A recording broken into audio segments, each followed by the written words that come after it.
Now Zipperley with a Z goes way back, Yeah, I know. and the phonetic spellings have always fascinated me.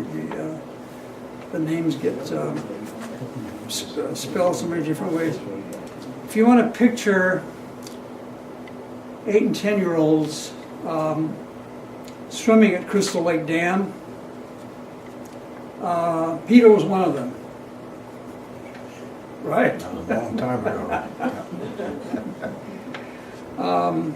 Yeah, Peter helped me with the writing up a history of Crystal Lake a few years ago. And I think in World War II, the mill wheel still lay in ruin there near Route 9 Bridge. That's right. That's right. And that's a reminder of the industrial magnet for migration into the village. Water-powered industry, and it is steam machinery initiated the Industrial Revolution, but that mill wheel was still there during the war. Yeah. So what memories do we all have, the earliest memories we have of World War II? And for me, I grew up on a 440-acre farm, a Greek revival farm in western Kentucky, and I remember red tokens, kind of a hard cardboard, ration stamps, and we had to flatten tin cans. You cut out both ends and flatten them for the war effort.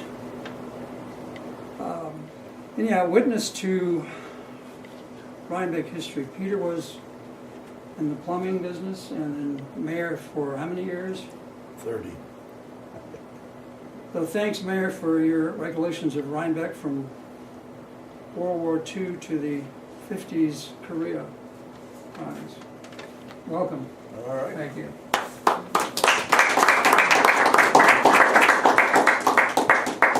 History lesson, huh? Yeah. I recently had cataract surgery, so I might stammer a little bit and stutter on this. I think I can read all right. I'm focusing pretty good now. So I wanted to start off, there were 3 incidents in my life before World War II started in December 7th, 41. I was in the 1st grade at that time, at the age of 5. There was no kindergarten in Rhinebeck back then. And it was very different than it is today. Our parents took us to the first maybe 2 sessions of school, and we were on our own after that. And there were students that walked by themselves from way over on South Parsonage Street down near the old Grange Hall, the brick building that where the lawyer is now. They walked from that area all the way up to where we were in the 1st or 2nd grade. Now they were only 5 or 6 years old. There was no busing, nothing. We just started, and that's the way it was back then. And back in 1939, I can just remember the dedication of the post office. I remember the excitement, and they had balloons that day, and somebody wrapped the string around my hand, and somehow the thing got loose, and the last time I saw that balloon, it was going up past the steeple of the Dutch Reformed Church. That's the last I saw it. Now also the fire at the school was at that time, well that was earlier, and that I remember the excitement, and that was in April of 39. But in 1940, my family went to Hyde Park in the evening to see President Roosevelt in person, board a train to commence an election campaign against Wendell Willkie. I went, and my father put me up on his shoulders, and I remember vividly Roosevelt walking up the ramp to the observation car. Now they had back in that year, in those years, the Hyde Park had a station which became very prominent when Roosevelt became president. And they also had a siding so that they backed the train up that he went on, and then they went on after that. But I don't think that siding is there today, and I know the station is still there. But I saw him walk up that ramp, stand on the observation car and doff his hat to everybody. Huge crowd, everybody cheering, and I was at that time 4 years old. I can remember that like it was yesterday. I started school at the age of 5 in September of '41. As I explained, I remember Pearl Harbor. They received the word here on a Sunday afternoon. I remember the excitement, but not much else. The first thing they instituted was daylight saving all year round. That was immediately and remained in effect throughout the war years. Rationing of food, products, gas, oil commenced almost immediately. Ration books with stamps and coupons were issued to everyone. In order to make a certain purchase, you had to surrender a coupon or you could not make the purchase. Much of the ration material went to the soldiers and personnel who were training to go overseas. Because refrigeration was very limited and the military personnel on the battlefield in Asia and Europe got mostly canned and dried food that could be mixed with water, like powdered milk, rice, beans, tea, coffee, etc. If they came across a stash of wine or liquor, that became part of the diet also. Hot meals on the battlefield were not unusual, and military leaders insisted that those in combat be well fed. That was really part of the program, and they did very well in getting hot meals to the soldiers. At the start of the war, it was determined that raw materials for the war effort might be in short supply, so a huge effort was made to recover scrap metal. In the middle of 1942, a huge effort was made in Rhinebeck.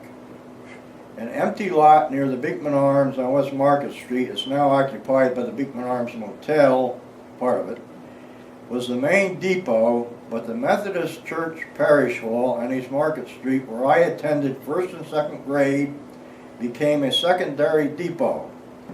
Lona Tater, my first grade teacher, made up a large sign which was attached to the side of the building, which said, "Fill in the scrap," and the public responded well. At some point, the scrap became overwhelming, so they decided to move the pile to a central location on West Market Street. How could they do this? Well, it was near the end of the school year. I think in the book it mentioned October, but my recollection was it was toward the end of the school year. One afternoon, we had attended school in the morning, went home for lunch. The teacher said to us, "When you come back this afternoon, a lot of you have wagons. Will you please bring them? We're going to move that pile downtown." So what we did, each close to 30 students in the first and second grade responded, me included. Each wagon was loaded beyond capacity. Now I think high school students came over and helped load the stuff on these wagons. We then paraded down East Market Street under a police escort, through the traffic light to the West Market Street Depot, and with adult help unloaded the scrap metal. Now, on page 84, if you want to open that up and pass it out, is the picture of us at the lot before we unloaded the wagons. I am in the center of that picture next to a tall girl who was Sally von der Linden. That was, von der Linden's had a hardware store next to the cigar store. And Sally, we were in first grade together. As I say, I'm standing kind of in the center of that picture. This is the only time I've seen that picture. Was the second time. The first time was years ago. Somebody showed it to me, but this is the only second time I've seen that in your book. So. Okay, during the war years, there was an epidemic of whooping cough, scarlet fever, measles, chickenpox, and polio. These issues could be serious in some cases because there were no drugs or medicines to combat the problem. I contracted whooping cough and missed 8 weeks of school in 1942. Measles and chickenpox came in 1943, and it seemed when one person got it, everybody got it.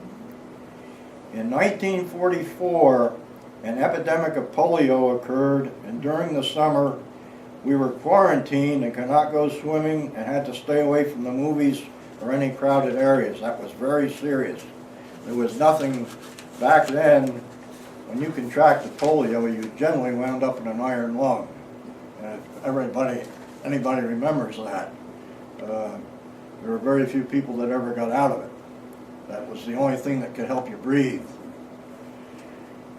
During the war years, entertainment was either by radio or the movies or shows that were staged at the school.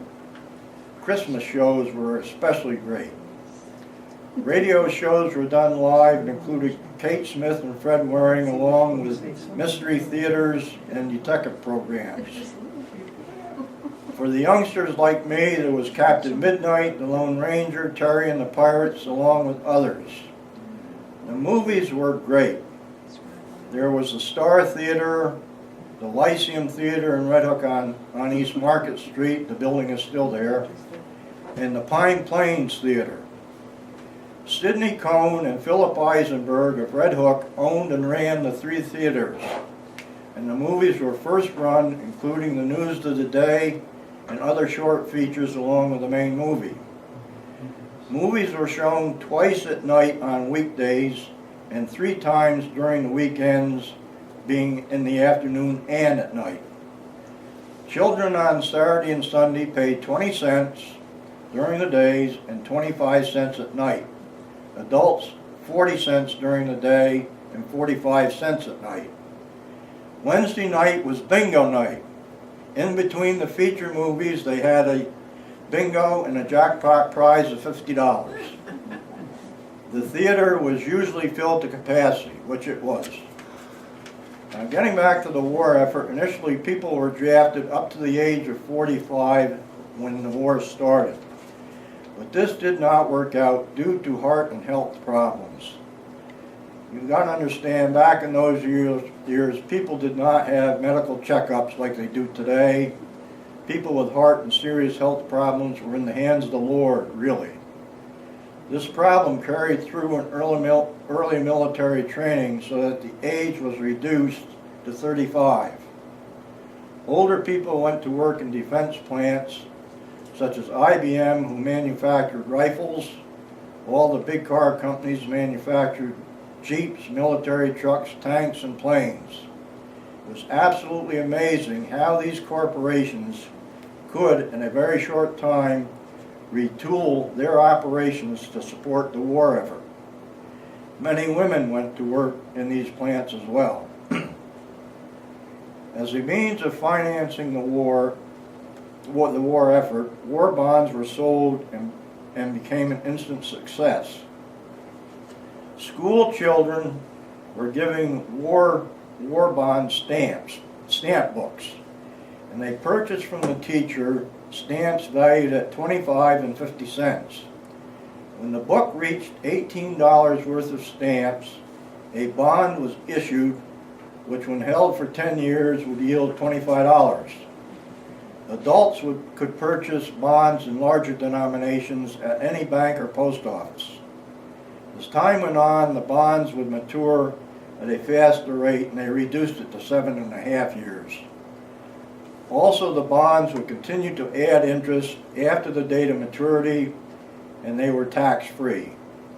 They were very popular then and are still available today, but are referred to as savings bonds, not war bonds. During the war years, prices were strictly controlled. The Office of Price Stabilization was formed to prevent profiteering by companies that had government contracts. Everything was pretty much regulated, even those that did not have government contracts. Every store had a price list on display concerning the products they sold. Some local merchants found this to be a real problem and were not happy with the Roosevelt administration on the issue. But they were right because it prevented profiteering. Now, getting back to food during the war years, gardening was very prevalent, and the Rhinebeck offered homeowners a chance to garden if they did not have an area on their property. And of course, canning was very popular anyway. They were referred to as Victory Gardens. The area where the high school in that complex is located now was planted with vegetables during the war years. People did a lot of canning anyway, so the program worked out well here. School children, me included, were encouraged to garden and were given seeds in school to plant. Since butter mostly went to the military, margarine was introduced during the war and is still on the market today as a butter substitute. The original name was oleomargarine. A local draft board determined who would be drafted into service during the war. There were older prominent people that made up the draft board. I don't know if there was one for every community or if they had combined and they handled several communities, but that's the way they did it. Many younger people lied about their age in order to get into the fighting. Pearl Harbor route really awakened the local population. Ed White was nearly 35 when he was drafted into service, saw action in France and Belgium, and was captured in December of 1944 at the Battle of the Bulge. At that time, Germans were shooting prisoners of war, and Ed's life was saved by an older German soldier. They stayed in contact with each other until their deaths in very recent years. Ed lived to be 103 and was at one time the oldest living World War II veteran. Families who had a son or daughter serving in the military displayed a red, white, and blue cloth. It was like a banner, and it was square, very colorful, and in a prominent window, usually in the front window of the house. It had a star in the center, which was either red or blue. If the star was gold, it meant that the person was killed in action. A group was formed nationwide called the Gold Star Mothers, and these were the mothers of deceased veterans. I can remember that the whole community mourned the passing of local military personnel. Roland Trout, Niall Gardner, Artie Briggs, Dave Latin are the first names that come to my mind. I had an uncle, Paul Weckesser, who served in the Pacific area. We corresponded regularly, even though he was involved in the invasion of Leyte, Guam, and Okinawa. All mail that was sent out of a war zone in Europe or Asia was censored. Military censors opened and read every letter sent out, and if anything looked suspicious, it was removed. Releasing any military information during World War II was strictly forbidden. If the censored letters passed inspection, they were resealed with Scotch tape and sent on their way. I can remember well the day of Franklin Delano Roosevelt's death. April of 1945 was a very warm month. Easter Sunday was April 1st, and it was a very warm day, and the warmth stayed right through the whole month. A neighbor friend of mine and I were in front of my house when his older brother drove up and told of Roosevelt's death. My aunt and uncle lived next door, and I ran in and told them, and they immediately turned on the radio. Virtually every station was carrying the announcement. Roosevelt's funeral in Hyde Park was handled by Reverend Dr. George Anthony, a retired Episcopal priest who lived in Rhinebeck but filled in at St. James Church, whose rector was a military service overseas. That was Gordon Kidd. When Germany surrendered on May 8th, as I recall, school was closed early. Church bells were rung, and there was an ecumenical service that night at the Episcopal Church of the Messiah. Catholics, Protestants, all congregated at the church. The church was packed, and I think that Reverend Richard Fitzgerald of Good Shepherd gave the sermon.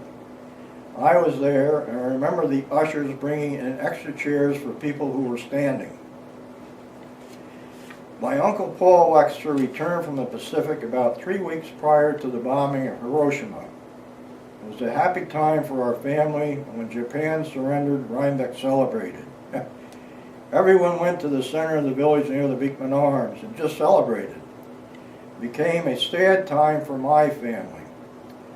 Paul Wexler's older brother, Carl Wexler, my uncle, who was a combat veteran of World War I, and he was advised by his doctor that he had a heart condition and any future consumption of alcohol could be fatal.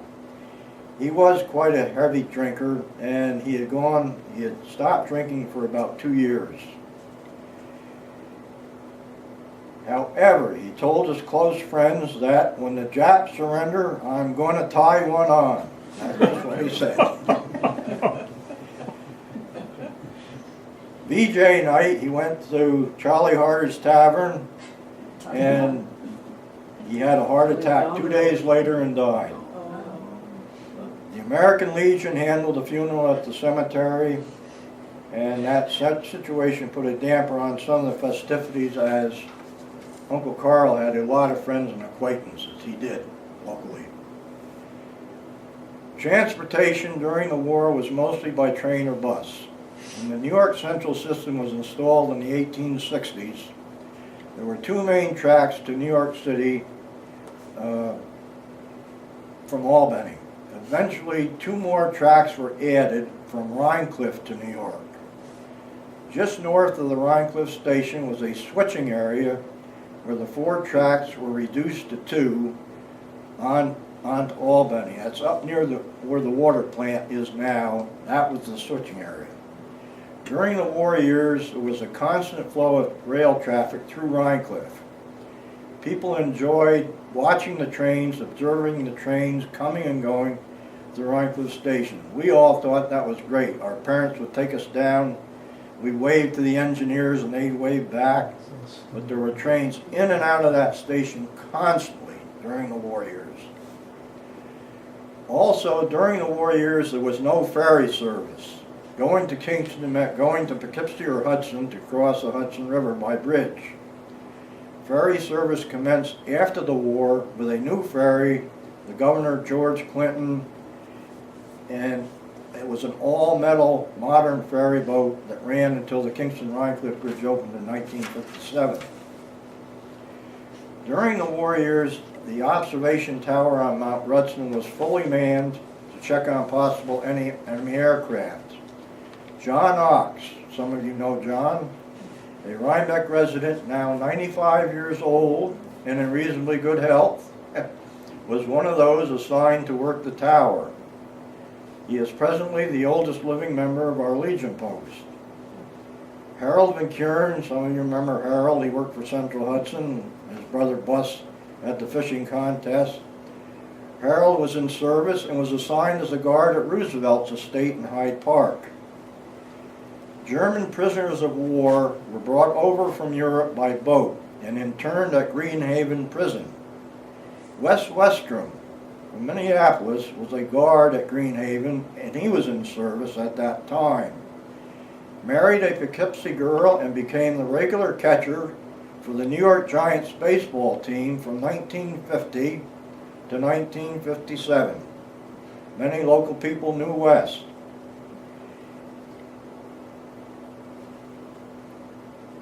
That pretty much covers the Second World War. Now, Korea was a little bit different. It was a United Nations war with several countries involved. The war started in June of 1950, and it really did not hold the public interest and the concern as World War II. I think one of the problems was it was only 5 years after the surrender of the Japanese and the end of World War II, and people were just not into it. They knew about it and they thought about it, but they just didn't have the push like they did in World War II. The Korean Peninsula was tiny compared with the battlegrounds of World War II, and that is always referred to as the Forgotten War. There was no rationing during Korea. There may have been some shortages of goods, but it was limited. Since television was now becoming popular, getting the news from the battle areas was fairly easy. Of course, with jet planes, they would fly a lot of the films over, and you got to see the news on Korea pretty quickly. The car manufacturers continued to manufacture automobiles, but they also manufactured the military hardware as well. Remington and other gun manufacturers produced the rifles and other hardware essential to the war effort. Newsmen covering the war were able to get their stories and films back to the States in short order so that they could be shown on TV in a day or two. Locally, the new high school was being built during the Korean War, but the only holdup of material was due to a steel strike. The draft was instituted during Korea and the age was 18 to 25. However, if a person received a deferment for any reason, they could then be drafted up to the age 35. Several local residents of the Rhinebeck Red Hook area served in the war. Albie Hunicke, Glenn Trout, Andy Slama, Les Parks, Bob Wyatt, Red Mowell, Bill Lewis, Dave Queen, and Mike Mazzarella, the manager of the hospital, now retired. Had 3 years in Korea, he told me. They all saw plenty of action. Charlie Daly, who graduated from Rhinebeck High School but moved from the area, was the only soldier killed in action. The last 2 years of the war was mostly patrol action as truce talks were taking place at Panmunjom. The sticking point was that North Korea wanted all of its and Chinese soldiers held in the South to be returned to the North. The United Nations Truce Commission said no, because several hundred did not wish to return. Dwight Eisenhower was elected president in 1952, and shortly thereafter made a secret trip to Korea to assess the situation. He threatened North Korea with strategic bombing if they did not capitulate on the prisoner issue, and they did. An armistice was signed in July of 1953 by Kim Il-sung of North Korea and I believe Matthew Ridgway for the United Nations. They did not shake hands. The truce was simply said, if you don't shoot at me, I won't shoot at you, as held for 62 years. That's all it was. It was a simple 2-sentence truce. The Truce Commission still meets at Panmunjom on occasion. When I was stationed there, I was stationed 2 miles south of Panmunjom. The North and South Korean soldiers occupying the area at that time lived in Quonset huts. They now have elaborate permanent buildings with a dividing line at which the North Koreans stay on the north side and the South Koreans stay on the south side. The repatriation of prisoners in 1953 took place at Freedom Bridge, which was right outside of my company area in the 4th Cavalry Regiment, 1st Cavalry Division. In my 13 months in Korea, I met up with many officers and non-commissioned officers who served in Korea during the war. They decided to make the military their career, and it was great to talk to them about their experiences. Much of what occurred in Korea emanated from Japan, who was our major ally of support during the war. The areas of combat during the war were greatly limited by the mountainous terrain and the numerous rice paddies, which made the Korean War a somewhat rare situation. In closing, I wanted to mention one person whose military career was exceptional. Some of you remember Walt Dorer. Dorers were a Rhinebeck family, and he was the oldest, I believe, of the family. He had pilot training in World War II, flew many missions in Korea and also Vietnam. Technically, he flew in 3 wars and retired a colonel in the Air Force. This was quite outstanding. Thank you very much.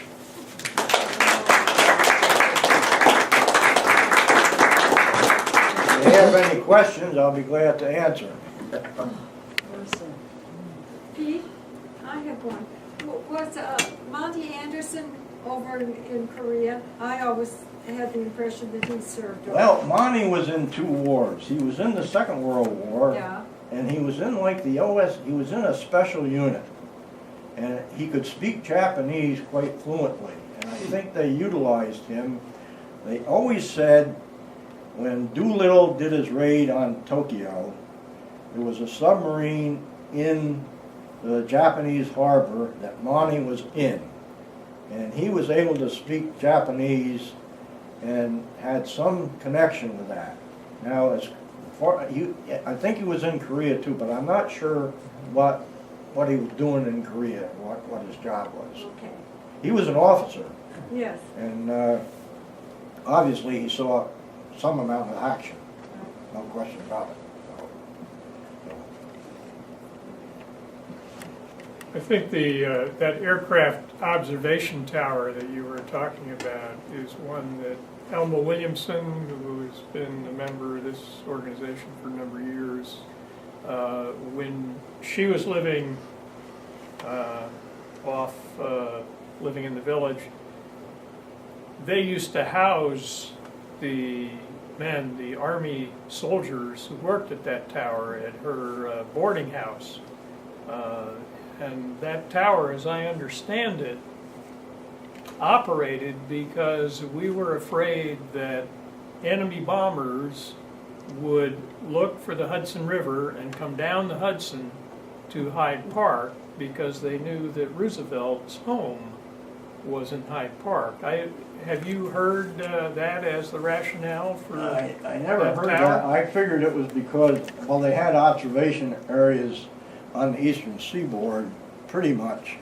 I think they were concerned about sabotage more than anything, because nobody could fly a plane at that time from Europe to the States. I mean, it was not possible to do it. A bomber, anyway. And I might be able to fly maybe a passenger plane, I'm not sure about that, but they had, I'm trying to think where they had other observation areas, but that's the one of prominence that I know about. But I think it was more, I'm not sure it was necessarily for Roosevelt, I think it was for generally the United States. You know, if anybody came here with the intention to bomb anything, they were there to observe that, basically. That's what it was.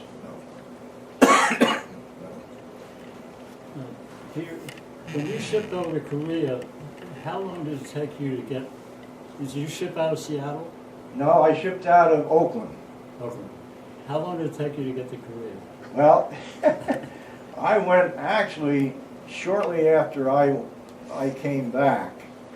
They stopped using the troop ships. They flew everybody because Vietnam was starting to heat up, and shipping soldiers to Vietnam on a boat was a tough situation because they knew they were going to be in combat. When we went to Korea, the war was over, and we didn't, we weren't looking for any problems.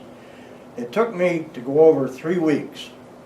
They stopped at Pearl Harbor, they stopped at Okinawa, they stopped at Tokyo, and finally they landed it. They always, the ships were unloaded at Incheon. That's where they did it. Coming back, it was 2 weeks. They just stopped at Japan and made the straight run right to Oakland. So that I enjoyed. Like you, I'm a Korean War Army veteran. I went out to Fort Lewis and was there for 2 weeks, and then we went to Seattle and we got on a troop ship. It took 15 days. We went up off the Aleutians, and it was really rough weather the first two or 3 days. And I'd say 90% of the people on board that ship were ill, including me. But anyway, it took us 15 days to go from Seattle to Yokohama. Then we got right off a train, right off the ship. I went down the gangplank onto a train, and the train didn't have seats. It just had bunks, canvas bunks, too high on each side of the cars. And we got in there and then went down to Sipperley, the big naval base in southern Japan. Then went from there over to Busan. But, Were you there during the war or after the war? just after. Oh. I was a gunsmith, based outside of Seoul. 30th Heavy Maintenance Company. We had tanks and artillery and small arms instruments, things like that.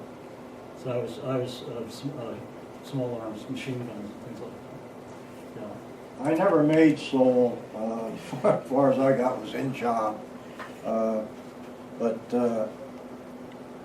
was it, when you were there, were they still rebuilding from the war, or, because it really took a beating? Our company area was in what had been a World War II Japanese cavalry base. There's still some buildings surviving, really well-made buildings, what was left outside of Seoul. Yes, Paul. Did you have air raid drills in school?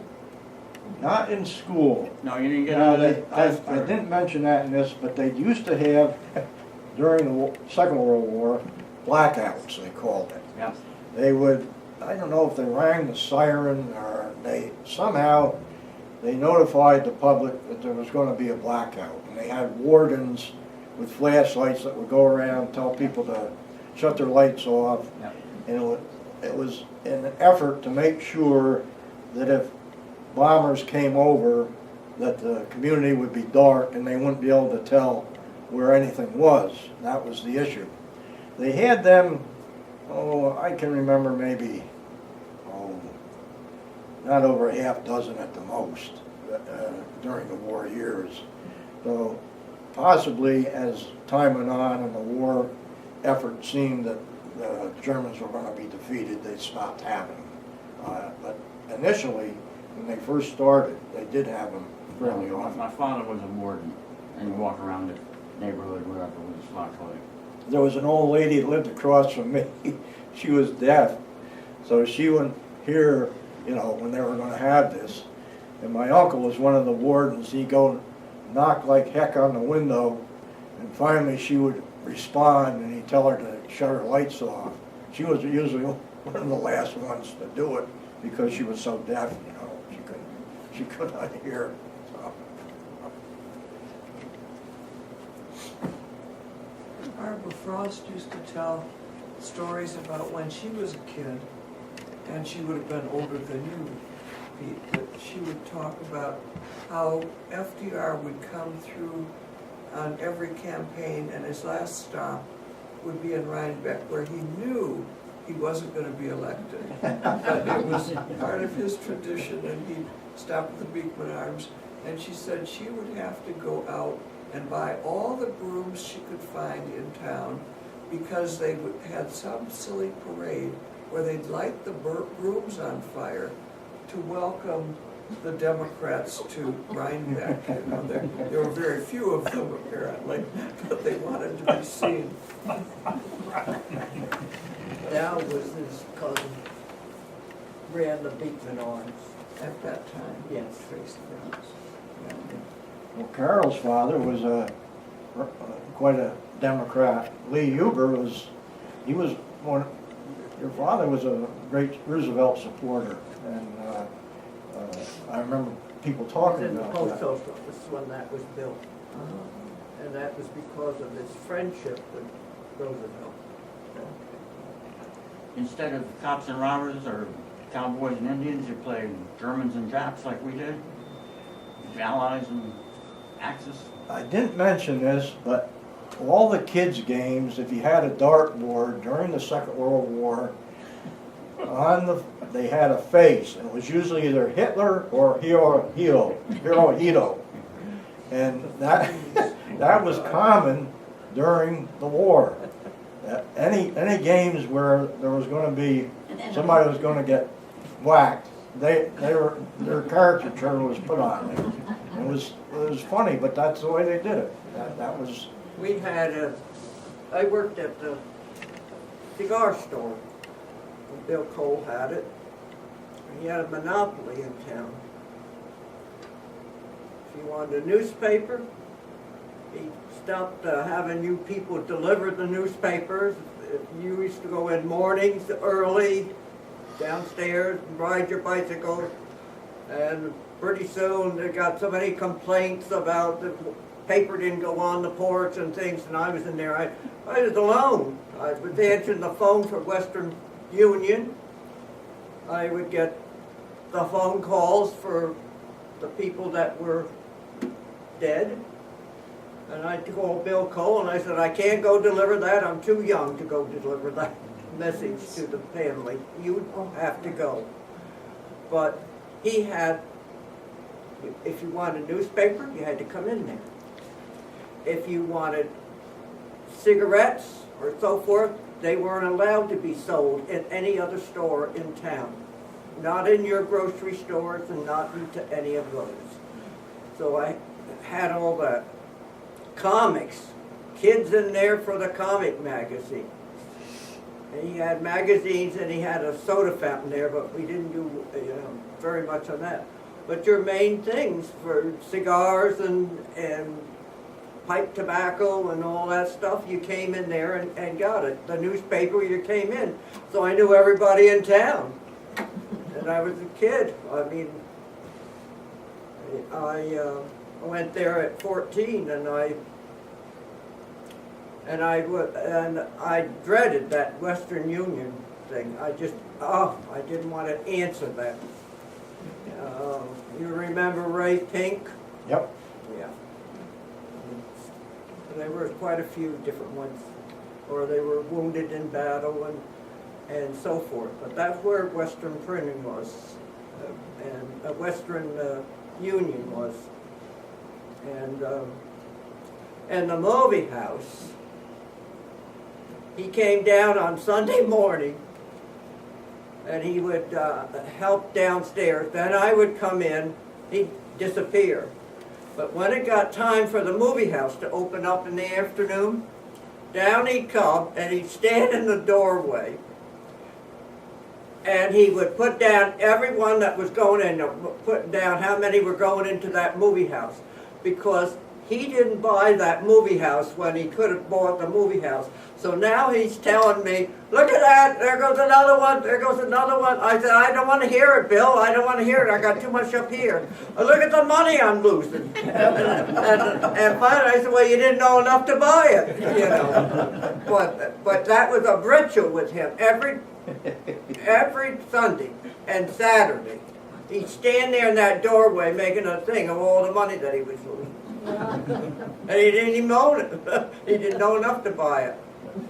When you speak about comic books, that was another thing. Every Oh, comic you book, kids were all in there with the comics. Oh. the comic books were geared to show the Germans and Japs as losers. No matter what comic book you got, what story they had, they were always on the losing end. And of course they would depict them, again, Hitler and Hirohito were the two prime ones that they always depicted. But there were others in there too. But the stories always showed the United States the winner. No matter how it came out, that's the way they did it. There's a humorous story concerning Winston Churchill involving Laura Delano. And you may have heard it, you may not. But he would make trips to see Roosevelt in Washington, and every once in a while he'd wind up in Hyde Park. So Laura was, she was kind of a gossip. I remember we worked for her years ago. And anyway, Roosevelt and Churchill went up to her. It was like a chalet where she lived there. And Churchill always had a glass of brandy every day. He never missed, and he loved it. So the story goes that he asked her for a glass of brandy, and she gave him a mixed drink, and he got mad and threw it right in the floor. That was common knowledge. So, anyway, there was one other issue that happened when Roosevelt died. It was, I think, April 12th, 45. Eleanor Roosevelt went down to Warm Springs, that's where he was, to accompany the body back to Washington. And Laura Delano and Daisy Sipperley were there, and also Anna Roosevelt Halstead, that was Roosevelt's daughter. Well, coming back on the train, Laura Delano told Eleanor Roosevelt that Roosevelt's girlfriend, Lucy. Lucy Lucy Rutherford. Lucy Rutherford, was with him when he died. And that Anna Roosevelt had set the whole thing up. Well, of course, she was furious, and she confronted her daughter, and she admitted that she had, and she was there. Now, after he died, she took off. She wasn't there when he died. She had left the area, and of course, they always said Daisy was his girlfriend, but really it was Lucy that was the girlfriend. Daisy was a good friend, and so was, of course, Laura Delano was his first cousin. I think they were first cousins. The funny part was, all the Delanos were Republicans. They weren't Democrats. So it was a little bit different. But in any event, Yeah, but Roosevelt liked her, she had all the gossip. what's that? I said Roosevelt liked her because she had all the gossip of what was going on up and down the river with all their cousins and everything. She did. And Supposedly he always had her around, she was good entertainment. she That was entertainment. At our so, dinner, you know, my father would come home and say, oh, Laura Delano was in today, you know, in the post office, and so forth. And my mother would say, well, what was she wearing? You know, it was a big thing. I mean, who had purple hair back in those 30s? Who would dare come down the street? What woman would go down in pants up and down the street? She always wore the pants. I mean, she was way ahead of herself. she wore that purple makeup all her life. She was And if you ever saw it, it was more really unusual. more outlandish she could be, the better she liked it. They always said she was disappointed, or she and her boyfriend broke up, and that's why she always acted the way she did. I don't know. I don't know True that, anything. so. I don't know any man that could have stood it. When I was with the National Park Service at Roosevelt Vanderbilt, I was there for 18 years. I got to know Charlie Kernan. He was a great raconteur. He told some wonderful stories about the Roosevelts and the Kennedys and Eleanor, and he's quite a guy. And also his brother Tubby, which was Archibald. I think his first name was really Archibald. Who was that? The Kernans. You had mentioned Charlie Kernan earlier. Did you mention Charlie Kernan? I can't hear too well. Had you mentioned Charlie Kernan? Kernan. Charlie Kernan. No, I didn't mention Oh, I'm that. sorry, I misheard you then. Yeah. No. Yeah, the Kernans are, they lived up here too, though, I think. I think Charlie lived up down here off of Primrose Hill Road. Kernan, was it? Kernan. Yeah. Yeah, yes, Charlie. Kernans lived there. Charlie, yeah, I remember know, them I'm friends with distinctly. Alice Boomhauer. That's right. Right. They were all related. Yeah, and Charlie, when he was employed during the war at Roosevelt Vanderbilt, he got to know the Roosevelts quite well and the Kennedys, because Eleanor Roosevelt couldn't abide old Joe Kennedy. She despised that man, according to him. But they were great equestrians. They were all great equestrians, back then in those days. The Kennedys and the Roosevelts, a lot of riding together. Yeah, well, Kennedy and Roosevelt, they didn't hit it off too well. That's when, didn't he appoint him as ambassador to England or something there? To get rid of them. To get rid of him. Yeah. Because he was kind of pro-Nazi there for He a was. while. Yeah. And Roosevelt was Duke not and Duchess happy were about too. that. Duke and Duchess of Windsor were very I'll interesting. tell you a good story. I used to go down and ride horses down there at Roosevelt's. And whenever I wanted to, I was allowed to. And Churchill came over with his redheaded daughter, Sarah. And they were staying there in Hyde Park. And I was asked to come down and ride horses with her. You went out with the soldiers, you know, and so forth. So, and she liked me, because she was a lot older than I was. And she liked me, and she said to me, "Will you come down tomorrow and ride with?" And I said, "Well, if I can find a ride down or something like that." "Oh," she said, "I'll see to it that you get the chauffeur comes for you." Well, the chauffeur happened to be my uncle. And so anyway, he was the chauffeur to Roosevelt's mother down there. That's another story.